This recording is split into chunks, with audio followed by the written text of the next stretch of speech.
ಧಾರವಾಡ, ಹಾಸನ್, ಚಿತ್ರದುರ್ಗ, ರಾಯಚೂರು. ಸಭಾಪತಿಗಳೇ, ಕುತೂಹಲಕಾರಿ ಅಂಶ ಅಂತಂದ್ರೆ ಈ ಏಜೆನ್ಸಿ ಕೊಟ್ಟಿರೋ ಶಿಫಾರಸಿನಲ್ಲಿ 50% ಮೀರಿ ವ್ಯಕ್ತವಾಗಿರೋ ಅಭಿಪ್ರಾಯ ಎಸ್ಸಿಪಿ ಟಿಎಸ್ಪಿ ಹಣ ಸಮರ್ಪಕವಾಗಿ ಉಪಯೋಗಿಸ್ತಾ ಇಲ್ಲ ಅನ್ನೋ ಅಭಿಪ್ರಾಯ. ಅದನ್ನಲ್ಲಿರ evaluation study of impact assessment of land purchase scheme. ಸಭಾಪತಿಗಳೇ, ನೀವು ಯಾವಾಗ್ಲೂ ಒಂದು ಹೇಳಿ, ನಿಮ್ಮ ಪ್ರಿಯವಾದ ಇತರ ಅಂದ್ರೆ ಪರಿಹಾರ ಹೇಳಿ, ಪರಿಹಾರನೂ ಕೂಡ ಒದಗಿಸ್ತೀನಿ. ಪರಿಹಾರ ಆಮೇಲೆ ಕೊಡ್ಲಿ. ಸೊ ಇದು ಎಸ್ಸಿಪಿ ಟಿಎಸ್ಪಿ ಆಗಿರೋದ್ರಿಂದ ನೀವು ವಿಶೇಷ ಕಾಳಜಿ ನಿಮಗೂ ಇದೆ. ನನಗೆ ಸಮಯ ಒದಗಿಸ್ತೀರಿ. ಯಾವುದು ನಿರುಪಯುಕ್ತ ಮಾತು ಯಾವುದು ಆಡೋದಿಲ್ಲ. ನಾವು ದಯವಿಟ್ಟು ಮನದಟ್ಟು ಮಾಡ್ಕೊಳ್ಳಿ. ಸೊ ಎವ್ಯಾಲ್ಯೂಯೇಷನ್ ಸ್ಟಡಿ ಆಫ್ ನೀವು ಬಹಳ ಸರಿ ಮನದಟ್ಟು ಮಾಡ್ತೀನಿ.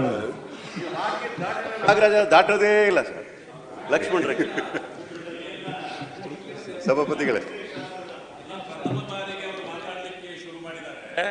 ಅಟ್ಲೀಸ್ಟ್ ಒಂದು ವ್ಯತ್ಯಾಸ ಆದ್ರೆ ಪರವಾಗಿಲ್ಲ. ಇಲ್ಲಿ ಅವ್ರು ಮನದಟ್ಟು ಮಾಡ್ಕೊಂಡಿದ್ದಾರೆ ಆಗ್ಲೇ. ಸಭಾಪತಿಗಳೇ, ಮೊದಲನೇ ಬಾರಿಗೆ ಮಾತಾಡಿದ್ರೆ one of the best speeches. 5 ವರ್ಷದಲ್ಲಿ ನಾನು one of the best speeches on budget ಕೇಳ್ತಾ ಇರೋದು ಅವರಿಂದಾನೆ. ಸ್ವಲ್ಪ ಅವಕಾಶ ಕೊಡಿ, ಸ್ವಲ್ಪ ಚರ್ಚೆ ಚೆನ್ನಾಗಿ ಇನ್ಫ್ಯಾಕ್ಟ್ ಇದು ಇಂಥ ಗಂಭೀರ ಸಭೆಯಲ್ಲೂ ಆಗಾಗ ಒಂದು ತರ ಮನರಂಜನೆ ಬರ್ತಾ ಇದೆ. ನಮ್ಮ ಮುಖ್ಯ ಸಚೇತಕರು ಯಾವಾಗ್ಲೂ ಗ್ಯಾರಂಟಿ ಸ್ಕೀಮ್ ಬಂದಾಗ ಅವ್ರ ಬಗ್ಗೆ ಬಂದ ತಕ್ಷಣ ಫಸ್ಟ್ ಕೇಳೋದವರು, ನೀವು ವಿರೋಧ ಇದ್ದೀರಾ ಅಂತ ಕೇಳ್ತಾರೆ. ಅವ್ರು ಫಸ್ಟ್ ಜಂಪ್, ವಿರೋಧ ಇಲ್ಲ ಅಂತ ಅವ್ರನ್ನ ಕಾರ್ನರ್ ಮಾಡಕ್ಕೆ ಬಹಳ ಟ್ರೈ ಮಾಡ್ತಾ ಇದ್ದಾರೆ. ಇದು ಹಲವಾರು ಸಲ ಆಗಿದೆ. ಒಂದು ರೀತಿ ಪದೇ ಪದೇ ಮನರಂಜನೆ ಕೂಡ ಸಿಗ್ತಾ ಇದೆ. ಈ ನಿಮ್ಮಲ್ಲೇ ಅನೇಕರು ವಿರೋಧ ಇದ್ದಾರೆ. ಇಲ್ಲ, ನಿಮ್ಮಲ್ಲೇ ಅನೇಕರು ಇದ್ದಾರೆ. ಅಲ್ಲಿ ಎಲ್ಲಿ ದಾಖಲೆ ತೋರಿಸಿ. ಶ್ರೀನಿವಾಸ್, ನೀವು ಮಾತಾಡಿದ್ರಿ, ನಿಮ್ಮಲ್ಲೇ ಅನೇಕರು ಮಾತಾಡಿದ್ದಾರೆ. ಪೇಪರ್, ಟಿವಿ ನೋಡಿದ್ದೀರಾ? ನಮ್ಮ ಇವರು ಸಾಬಣ್ಣವ್ರು ನಾವು ಮಾತಾಡಿರೋದನ್ನ ಹೇಳ್ತೀನಿ. ಆಮೇಲೆ ಸಭಾಪತಿಗಳೇ, ಅದರ ಹೊರತಾಗಿ ಇನ್ನಿತರ ಸೋಷಿಯಲ್ ಆಡಿಟಿಂಗ್ ಸಂಬಂಧಿಸಿದಂತೆ ಕೂಡ ಮಾತಾಡ್ತೀನಿ. ಯೂನಿವರ್ಸಿಟಿ ಆಫ್ ಅಗ್ರಿಕಲ್ಚರ್ ಸೈನ್ಸ್ ಅದು ಕೂಡ ಹಾರ್ಟಿಕಲ್ಚರ್ ಮಿಲ್ಕ್ ಇನ್ಸೆಂಟಿವ್ ಸ್ಕೀಮ್ಗಳ ಕುರಿತಂತೆ ಸೋಷಿಯಲ್ ಆಡಿಟಿಂಗ್ ಮಾಡಿದ್ದಾರೆ. ಅದು 2019, 20, 2020, 2021, 2021, 2022 ಸಂಬಂಧಿಸಿದಂತೆ. ಅದೇ ಸಂಸ್ಥೆ ಮನ್ರೇಗಾ ಸರ್ವೆ ರಿಪೋರ್ಟ್ ಕೂಡ ಸಲ್ಲಿಸಿದೆ. ಅದು ಸೋಷಿಯಲ್ ವೆಲ್ಫೇರ್ ಡಿಪಾರ್ಟ್ಮೆಂಟ್ಗೆ. ಮೈನರ್ ಇರಿಗೇಷನ್ ಸಂಬಂಧಿಸಿದಂತೆ ಕೂಡ ರಿಪೋರ್ಟ್ ಸಲ್ಲಿಸಿದೆ. ಸಭಾಪತಿಗಳೇ, ಈ non profit organisation public affairs company ಅಂತ ಏನಿದೆಯೋ ಅದೊಂದು ಬಿಟ್ಟು ಇನ್ನು ಸರ್ಕಾರಿ ಸಂಸ್ಥೆಗಳು ಏನು ವರದಿ ಸಲ್ಲಿಸಿದೆಯೋ ಆ ವರದಿನಲ್ಲೂ ಕೂಡ ವ್ಯಕ್ತವಾಗಿರೋ ಅಂಶ ಸರ್ಕಾರದ ನಿರೀಕ್ಷೆ ಅನುಗುಣವಾಗಿ ಈ ಕಾರ್ಯಕ್ರಮ ಸಮರ್ಪಕವಾಗಿ ಅರ್ಹ ದಲಿತರಿಗೆ ತಲುಪ್ತಾ ಇಲ್ಲ. ಸೊ ಇದ್ರ ಬಗ್ಗೆ ಕ್ರಾಸ್ ಚೆಕ್ ಮಾಡಕ್ಕೆ ಇನ್ನೇನಿದೆ? ಹ್ಯೂಮನ್ ಡೆವಲಪ್ಮೆಂಟ್ ಇಂಡೆಕ್ಸ್ ಅಂತ ಇದೆ, which is the main objective of this SCP TSP scheme, to bring the gap close to the overall development of the state. Human Development Index ಸಂಬಂಧಿಸಿದಂತೆ ಸಲ್ಲಿಕೆಯಾಗಿರೋ ವರದಿ ನಮ್ಮ 2022ರಲ್ಲಿ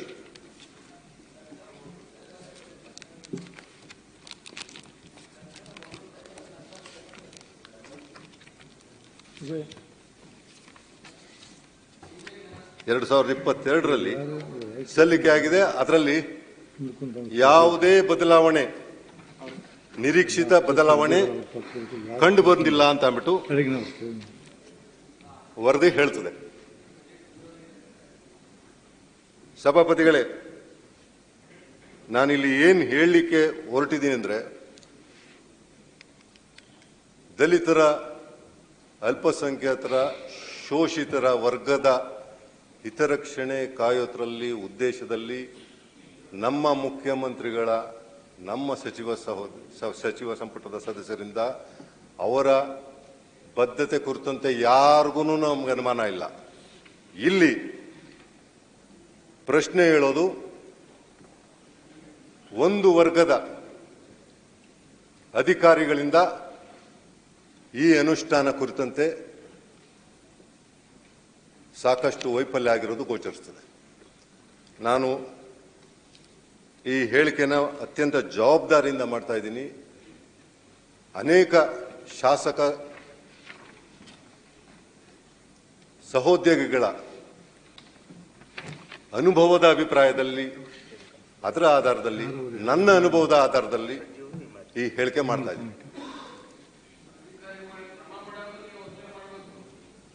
ಸಭಾಪತಿಗಳೇ, ಇಲ್ಲಿ ಈ ಕಾಯ್ದೆನಲ್ಲಿ ಮುಖ್ಯಮಂತ್ರಿಗಳು ಅಷ್ಟೊಂದು ಆಸ್ಥೆ ವಹಿಸಿದ್ರು ಕೂಡ ಕಳೆದ ಜನವರಿನಲ್ಲಿ ನಡೆದ ರಿವ್ಯೂ ಮೀಟಿಂಗ್ನಲ್ಲಿ TSPಗೆ ಸಂಬಂಧಿಸಿದಂತೆ ಖರ್ಚಾಗಿರೋ ಅನುದಾನ ಕೇವಲ 54% ಸಭಾಪತಿಗಳೇ. ಇದು ಯಾರ ಜವಾಬ್ದಾರಿ?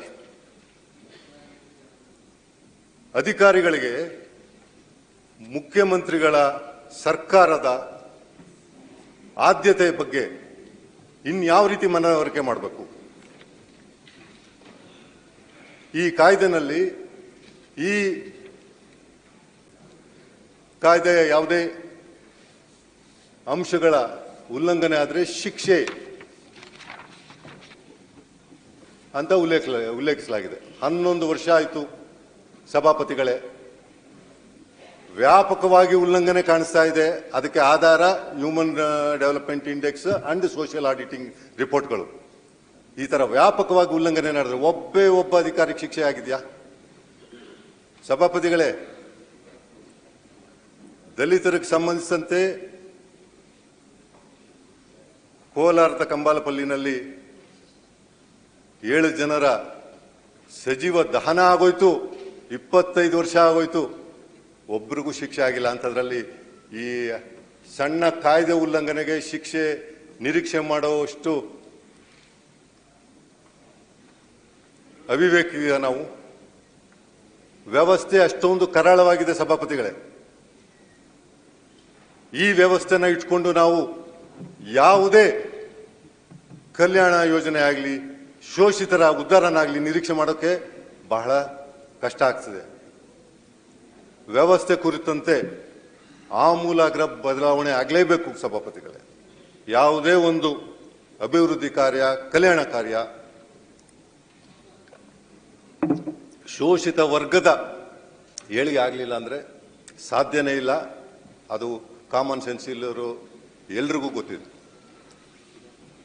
ನಾನು ಹೇಳಬೇಕಾಗಿರೋ ಒಂದು ಅನೇಕ ಪ್ರಮುಖ ಅಂಶಗಳಿದೆ. ಒಂದು ಪ್ರಮುಖ ಅಂಶ ಇದ್ರೆ ಸಾರ್ವಜನಿಕರಿಗೆಲ್ರಿಗೂ ಹೇಳ್ತಾ ಇದ್ದೀವಿ, ನೀವು ನಿರೀಕ್ಷೆ ಮಾಡಿದಷ್ಟು ಸಂಪನ್ಮೂಲ ನಮಗೆ ತಲುಪ್ತಾ ಇಲ್ಲ, ಅಂದರೆ ಪರಿಶಿಷ್ಟರಿಗೆ ತಲುಪ್ತಾ ಇಲ್ಲ.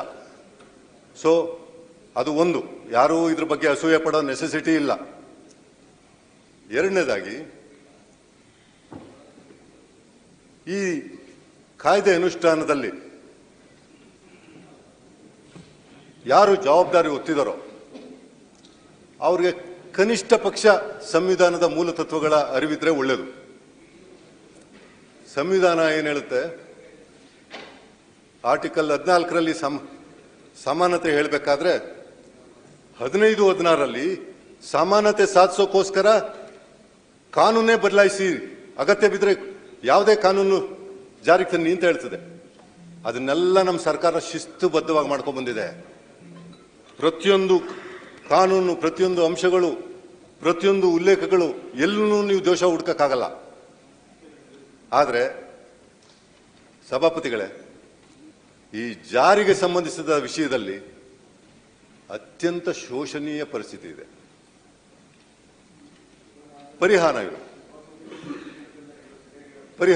ಯಾಕಂದ್ರೆ ಇದು ಅನೇಕರು, ಈಗ ಇದಕ್ಕೊಂದು ಕೌನ್ಸಿಲ್ ಅಂತ ಇದೆ, ನಮ್ಮ CM ಅಧ್ಯಕ್ಷತೆಯಲ್ಲೇನೆ ಒಂದು ಕೌನ್ಸಿಲ್ ಇದೆ. ಪರಿಷತ್ತಿದೆ, ರಾಜ್ಯ ಪರಿಷತ್ತಿದೆ. ಅದರಲ್ಲಿ ಶಿಫಾರಸು ಮಾಡ್ತಾರೆ, ಅನುಷ್ಠಾನ ಅಲೋಕೇಶನ್ ಬಗ್ಗೆ ಚರ್ಚೆ ಆಗ್ತದೆ. ಅದರಲ್ಲಿ ಎಷ್ಟೊಂದು ಅಭಿಪ್ರಾಯಗಳನ್ನ ಮಂಡನೆ ಮಾಡ್ತಾರೆ, ಅದನ್ನ ಸೋಷಿಯಲಿ ರೆಕಾರ್ಡ್ ಕೂಡ ಮಾಡ್ತಾರೆ.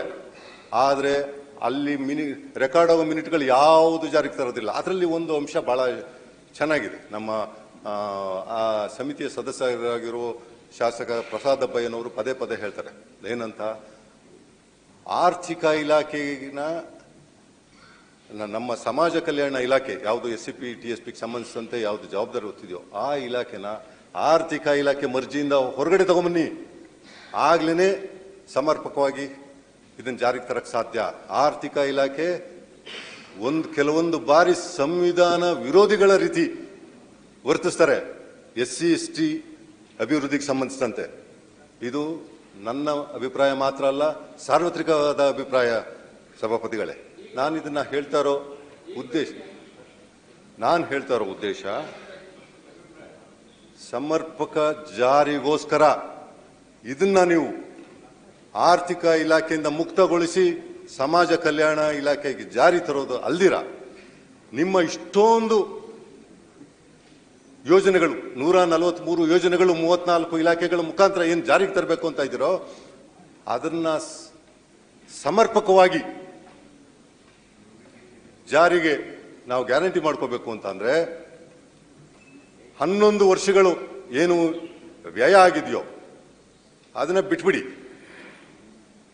ಕೇವಲ 6 ತಿಂಗಳ ಮಟ್ಟಿಗೆ ಪರಿಶಿಷ್ಟ ಜಾತಿ ಪರಿಶಿಷ್ಟ ಪಂಗಡ ಜನಸಂಖ್ಯೆ ಯಾವುದಿದೆಯೋ ಅದು ಒಂದು ಜಿಲ್ಲೆ ತಗೊಳ್ಳಿ, ಚಿತ್ರದುರ್ಗ ಆಗ್ಬೋದು, ಕೋಲಾರ ಆಗ್ಬೋದು. ಆ ಒಂದು ಜಿಲ್ಲೆನಲ್ಲಿ ನೀವು ಏನು ಘೋಷಣೆ ಮಾಡಿದ್ಯೋ ಎಲ್ಲ ಇಲಾಖೆಗಳು 6 ತಿಂಗಳೊಳಗಡೆ ಅದನ್ನ ಮುಗಿಸಿ ಅಂತ ಅಂದ್ಬಿಟ್ಟು ಅದನ್ನ ಮಾನಿಟರ್ ಮಾಡಿ. ಆ ಥರ ಮಾನಿಟರ್ ಮಾಡಿದ್ರೆ ಎಲ್ಲರ ಫೋಕಸ್ಸು ಅಲ್ಲೇ ಇರ್ತದೆ. ಆ ಇಲಾಖೆ ಆ ಕಾರ್ಯಕ್ರಮ ಜಾರಿಗೆ ತರೋದ್ರಲ್ಲಿ ಯಾವುದೇ ಭ್ರಷ್ಟಾಚಾರ ನಡೆಯಕ್ಕೆ ಸಾಧ್ಯ ಇಲ್ಲ. ಫೋಕಸ್ಡ್ ಇದಾದ್ರೆ ಅದು ಪೈಲಟ್ ಪ್ರಾಜೆಕ್ಟ್ ತರ ಮಾಡಿ, ಕ್ವಾಲಿಟಿ ಕಂಟ್ರೋಲ್ ಬರ್ತದೆ. ಪ್ರತಿಯೊಬ್ಬರೂ ಆದ್ಯತೆ ಮೇಲೆ ಕೆಲಸ ಮಾಡ್ತಾರೆ. ಎಲ್ಲದಕ್ಕಿನ್ನ ಮುಖ್ಯವಾಗಿ ಪ್ರತಿಯೊಂದು ಕೆಲಸದಲ್ಲೂ ಕ್ವಾಲಿಟಿ ಕಂಡು ಬರ್ತದೆ. ನೀವು ಯಾವುದನ್ನ 2 ವರ್ಷ